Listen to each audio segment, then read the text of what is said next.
Salut, comment vas-tu? On se donne tous des objectifs. Objectifs au niveau professionnel, au niveau financier, au niveau de la vie, au niveau amoureux et au niveau de la santé. Euh, Souvent, surtout au niveau de la santé, ils sont difficiles à maintenir. On le voit souvent en début d'année, on se donne des objectifs, on se fait des résolutions, même on change les termes parce qu'on ne veut plus utiliser le mot résolution parce qu'il est rendu avec une connotation négative. Mais après un mois, 2 mois, pouf, l'énergie n'est plus là.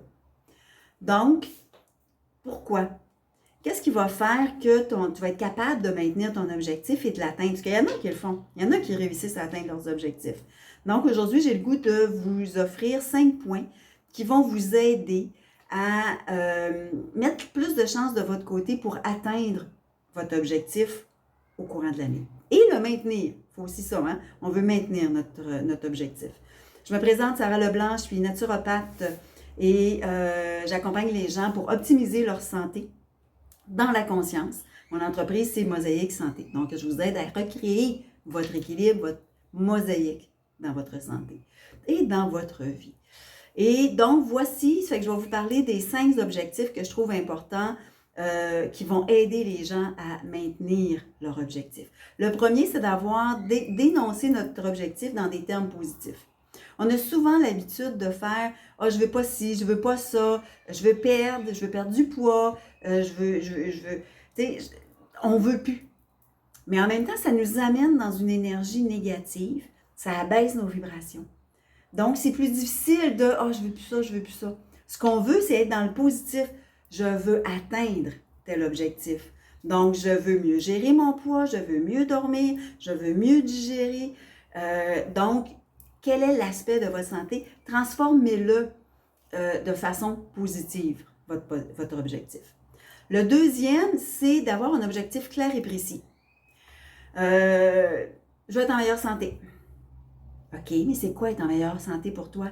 Est-ce que c'est mieux dormir? Est-ce que c'est mieux gérer le côté hormonal? Si tu veux perdre du poids, si tu veux mieux gérer ton poids, qu'est-ce que tu veux atteindre? Est-ce que c'est un poids, un chiffre que tu recherches? Est-ce que c'est une taille que tu veux atteindre? Est-ce que c'est au niveau physiologique, comment tu vas te voir? Donc, d'avoir quelque chose de clair et de précis.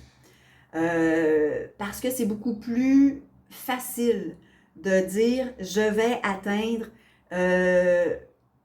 la taille de 8 ans » que de dire je vais être plus mince.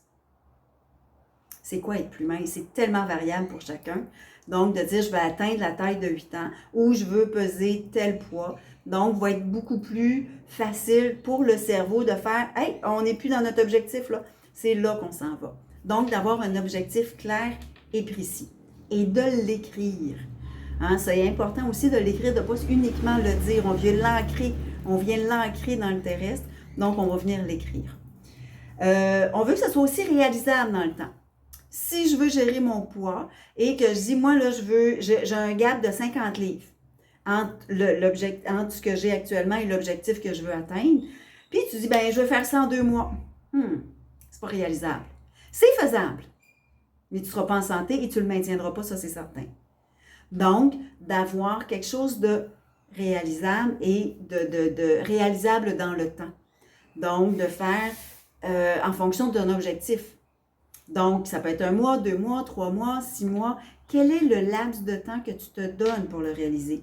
Tu peux le réaliser avant, mais donne-toi ça plus facile au départ. Quel est le laps de temps que tu vas te mettre pour le faire? Et aussi dans le mental. Après ça, tu peux le morceler. Après ça, tu vas pouvoir le décortiquer. De dire, OK, ce mois-ci, le prochain mois, tu vas pouvoir le répartir dans ton temps en fonction de l'objectif que tu veux atteindre. Un autre que je trouve super important puis que je fais faire souvent à mes clients quand ils viennent justement pour la gestion de poids, c'est de le visualiser. Tu sais, on dit toujours « demandez, vous recevez », mais c'est beaucoup plus que ça. Parce qu'on est dans le mental. Je veux atteindre 120 livres. OK, mais si tu le dis dans ton mental, ton corps, lui, il ressent comment? Il vibre comment? Donc, de le ressentir. Fait, puis le cerveau, en fait, il ne comprend pas le passé, le futur. Lui, il est dans le moment présent. Donc, hier, demain, on peut jouer avec ça. Donc, de le ressentir maintenant, ici, de se visualiser comment je suis, comment je veux être, physiquement, visuellement, puis que ce soit comment est ton sommeil. Visualise-toi en train de dormir. Tu te réveilles le matin, tu es reposé, tu es déposé. Au niveau de ta digestion, au niveau le côté hormonal, au niveau de ta gestion de poids. Donc, comment tu te vois. Puis ça, c'est de le faire à chaque jour. Il faut que tu réitères tes vœux, mais ton objectif. Tu veux maintenir ton objectif, tu ne te le dis pas rien qu'une fois en début d'année, dire bon, ben je verrai la fin, tu sais. Oui, je vais prendre un programme, je vais faire ci, je vais faire ça, je vais faire attention à mon alimentation, je vais faire mon activité physique, parce qu'on sait tous quoi faire. On le sait qu'il faut bien manger, il faut faire attention à la scrap, il faut faire attention au junk food, puis il faut bouger. Mais c'est beaucoup plus que ça. Donc, de le redire à tous les jours, ton objectif, c'est quoi ton objectif? Va te l'ancrer, va te le ramener toujours à la mémoire. Donc, tu vas faire les choix que tu dois faire pour atteindre ton objectif.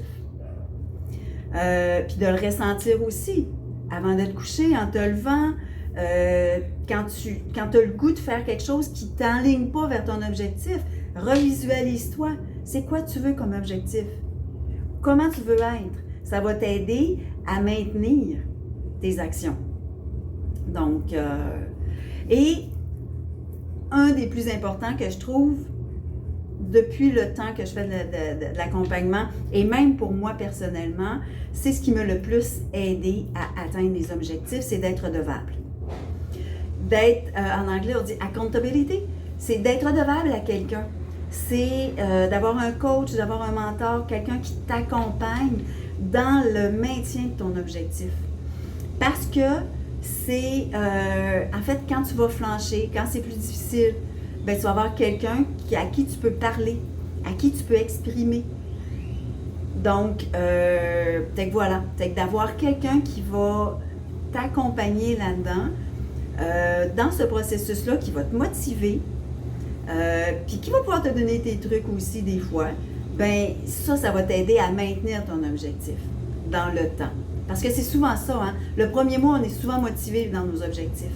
Mais si on n'est pas redevable à quelqu'un, si on ne se visualise pas, ça va être souvent beaucoup plus difficile de le maintenir à moyen et à long terme. Donc, ça fait que, ben, je te souhaite un bel objectif, je te souhaite l'atteinte de tes objectifs. Si tu as besoin d'accompagnement, ben, c'est aussi ce que je fais avec En Santé, d'accompagner les gens dans optimiser leur santé, c'est que ça va me faire plaisir de t'accompagner à ce niveau-là. Puis, ben, je te dis à bientôt, à la prochaine.